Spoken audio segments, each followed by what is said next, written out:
Quand il éparpille ses ennemis politiques et journalistes par petits bouts façon puzzle, je vous demande d'accueillir le député européen et coprésident du parti de gauche, Jean-Luc Mélenchon.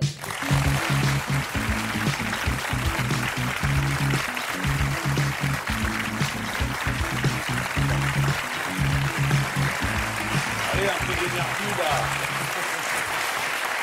Bonsoir Jean-Luc Mélenchon, tonton flingueur de la politique, ça vous va comme surnom? Vous trouvez que vous n'êtes pas assez applaudi, Jean-Luc Mélenchon? Allez, tonton flingueur de la politique, est-ce que ça vous va comme surnom? Tout me va, je suis prêt à tout supporter. Oh bah non, alors ça c'est mignon ça. Vous êtes passé sous les portiques avant d'entrer sur le plateau? Oui. En tant que tonton flingueur? Il n'y a pas eu moyen de rentrer avec mes grenades.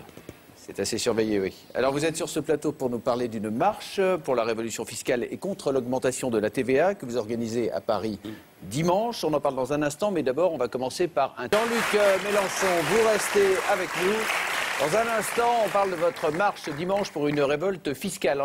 En compagnie de Jean-Luc Mélenchon, vous allez nous parler de cette marche pour la révolution fiscale que vous organisez dimanche. Mais d'abord, j'aimerais vous faire réagir sur quelques sujets d'actualité. Alors, le PDG de PSA, Philippe Varin, a finalement renoncé à sa retraite chapeau de 21 millions d'euros. Vous l'aviez qualifié de voyou. Vous retirez le compliment ou pas?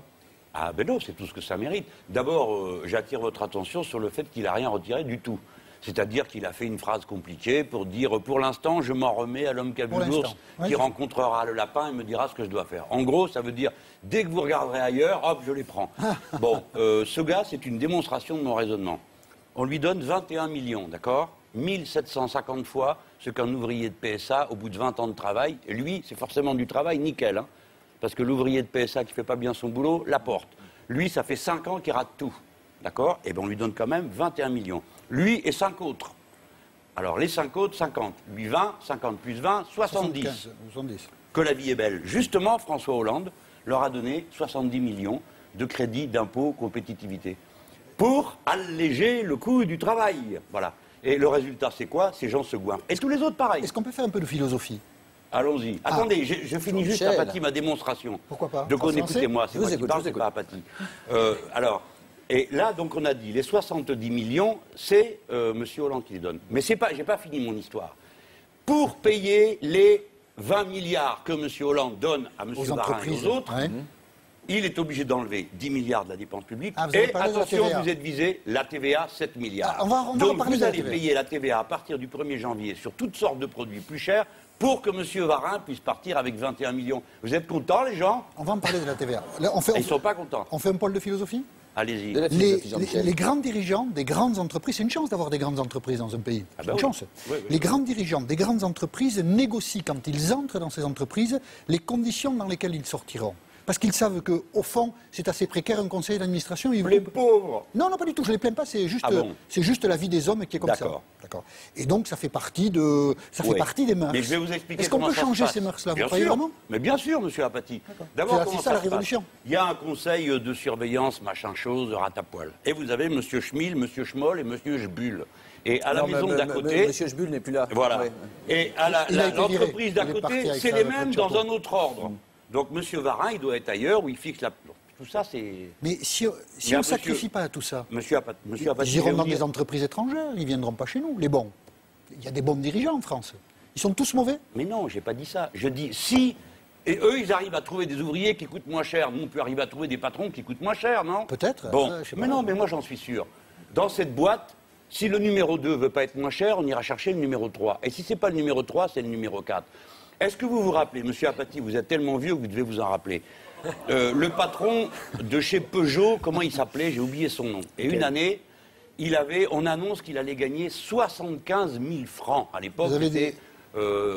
Oui, c'était un scandale national. Il y avait eu une page entière dans le monde. Les Guignols ont fait une vedette de l'ancien patron de Peugeot. Peu après la bataille d'Alésia. Et donc, Apathy déjà commentait. Et vous voyez, je m'en souviens pas. Donc, j'ai les neurones qui fonctionnent pas très bien. Ça paraissait bien. énorme. C'est-à-dire que maintenant, on s'est habitué à ce que des gens soient payés des sommes astrales et ils ne valent pas ce prix-là.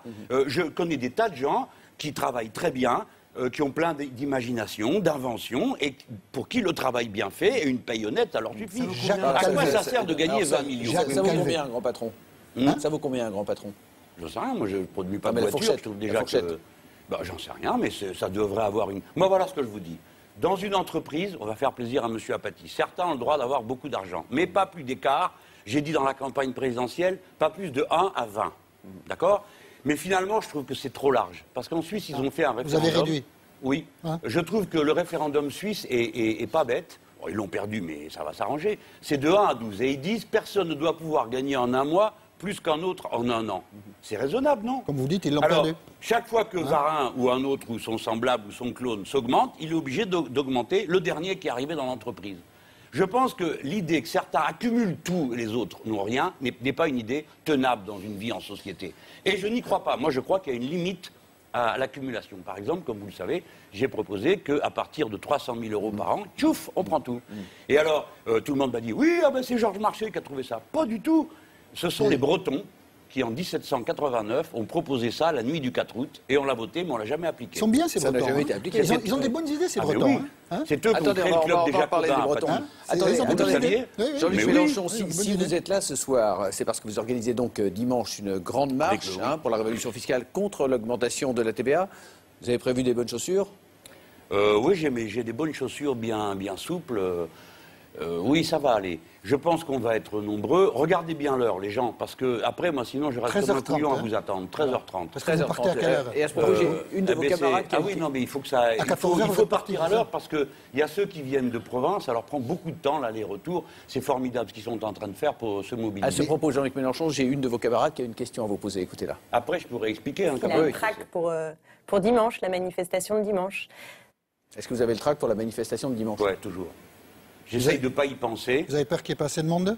Il y a plein de raisons de... Non, alors craindre. attendez. La mobilisation de dimanche, on en parle tout de suite avec Karim Rissouli. Bonsoir Karim. Eh bien, ça va? Alors c'est la mobilisation générale pour le Front de gauche dimanche. Vous êtes partout en ce moment, M. Mélenchon, vous donnez tout pour que ça marche, pour qu'il y ait du monde dans la rue. Et il faut dire que vous avez vous-même mis la barre assez haut il y a 6 mois, début mai, pour fêter à votre manière les 1 an de François Hollande à l'Élysée. Vous aviez organisé une manif coup de balai à l'époque. Et si on fait une moyenne entre les chiffres de la police et les vôtres, il y avait plus de 100 000 personnes dans la rue le 5 mai 2013. Est-ce qu'il y aura autant de monde dimanche dans les rues de Paris? On verra en tout cas. Vos candidats et vos militants... les balais, les gens, hein, c'était très bien. Et vos militants, alors je ne sais pas s'ils auront des balais, mais ils mouillent la chemise, vous allez voir, pour cette manif contre la hausse de la TVA. Exemple à Paris, avec une candidate que vous aimez bien, candidate dans la capitale, Danielle Simonet, on l'a suivie sur les marchés. Ça, c'est classique. Le meeting, c'est tout à l'heure, j'y vais. Mais Dès que je pars plus original, ce plateau, M. Mélenchon, regardez. On l'a suivi dans le métro, Danielle Simonet, parce que vous appelez au Front de gauche une criée. Oui. Et quand on est voyageur, ça peut surprendre, regardez. Jamais j'oserais faire ça, moi. Ils sont courageux, hein. C'est bas. Bonjour messieurs, dames, c'est le Front de gauche, c'est pour un petit sondage matinal. Est-ce qu'il y en a beaucoup parmi vous qui sont pour la hausse de la TVA? Ah ben ça fait pas lourd. Alors pour protester contre ça, on propose de participer à une grande marche pour la révolution fiscale le 1er décembre prochain. La grande marche pour la révolution fiscale. Le 1er décembre pour la révolution fiscale. Vous serez avec nous? Avec plaisir. Ah, avec plaisir, madame sera avec nous, bravo. Ouais. Bon, vous ne pourrez pas dire qu'on vous a pas aidé à faire passer l'information aujourd'hui au Grand Journal, hein. Jean-Luc Mélenchon. Plus sérieusement, ce week-end est important puisqu'il va y avoir un match dans la rue ce week-end. Vous dimanche, mais dès demain, les bonnets rouges, les Bretons remettent ça à Carhaix, en Bretagne. Certains Bretons. Et ça n'aura échappé à personne. Les bonnets rouges, c'est pas franchement vos copains.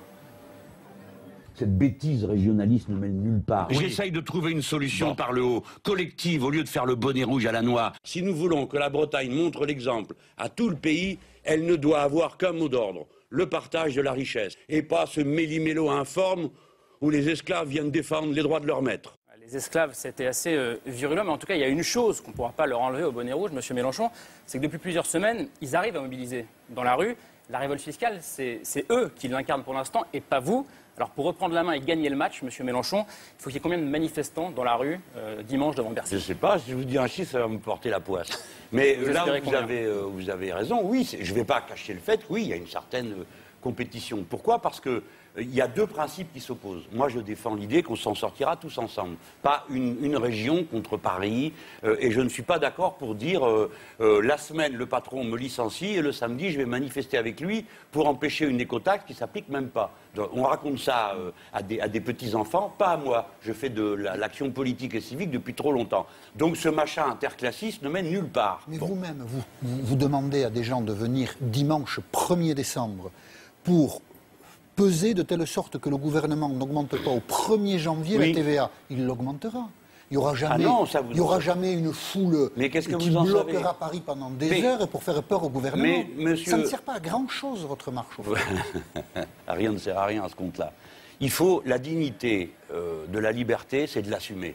Donc nous sommes des gens libres, dans un pays libre, donc nous assumons notre liberté qui est de dire ce que nous pensons, ce que nous voulons et ce que nous ne voulons pas. Ces gens ont obtenu, séance tenante, parce qu'ils sont membres du MEDEF, de l'UMP et que les évêques ont appelé à leur manifestation, séance tenante, ils ont obtenu la fin de l'écotaxe, plus le fait qu'on ne les regarde pas foutre le feu à tous les portiques. Le moindre ouvrier qui balaye, comme ça a été le cas pour Xavier Mathieu, dans une sous-préfecture, ce qu'il y avait sur un bureau, le gars, 5 ans après, on continue à le pourchasser. Ils l'ont obtenu, pourquoi on ne l'obtiendrait pas, nous? C'est censé être un gouvernement de gauche, non? Vous savez de quoi je parle? Je ne parle pas seulement de la TVA à 20%, mais je parle de la TVA qui va passer. De 7 à 10. Sarkozy l'a passé de 5 à 7 et Hollande de 7 à 10. Mais la gauche qui défile contre un gouvernement de gauche, c'est un petit peu paradoxal, non? Non, pas du tout. C'est que reste à savoir qui est de gauche là-dedans. Oui.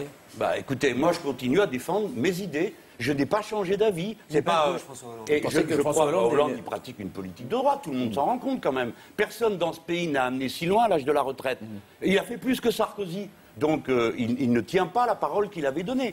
Mais je reste sur l'affaire de ce que dit M. Apathy, parce que il dit une chose qu'on entend souvent, pas dire le contraire, c'est à quoi ça sert, mais rien ne sert à rien à ce compte-là. Et la liberté, elle ne s'use que si on ne s'en sert pas. Maintenant, j'ajoute une chose, M. Apathy, et comme vous êtes observateur de la vie politique, vous savez bien que c'est comme ça que ça se passe, depuis tellement longtemps. Depuis tellement longtemps, comme vous disiez déjà vers Saint-Gétorix. Eh bien, la vérité, c'est que quand le gouvernement dit, après moi, et après m'avoir écouté, j'ai déjà obtenu ça, on va faire une remise à plat du système fiscal. Figurez-vous que moi, je me réjouissais. Je me disais, j'ai au moins obtenu ça. C'est vous qui avez obtenu ça? Eh bien oui.